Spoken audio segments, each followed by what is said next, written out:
ఏంటి కిరణ్ గారు నీతో సరిగ్గా మాట్లాడడం లేదా? మాట్లాడరు, ఎందుకంటే ఇదంతా ఈ పల్లవి ఆడుతున్న డ్రామా.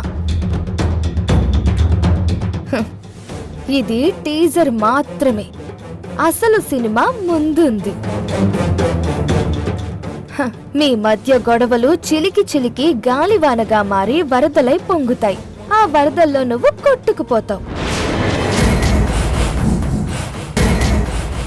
ఉషా కొట్టుకుపోవడం కాదే,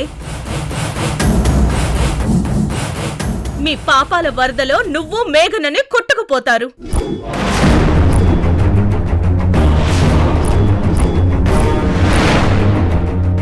ఏంటే చూస్తున్నావు? ఆ రోజు అతి తొందరలోనే వస్తుంది. హలో, మర్యాదగా మాట్లాడు. ఎదుటి వాళ్ళ కాపురాలు కూల్చే నీకు మర్యాదేంటే? బొమ్మరిల్లు రాత్రి 8 గంటలకు మీ ఈటీవీలో.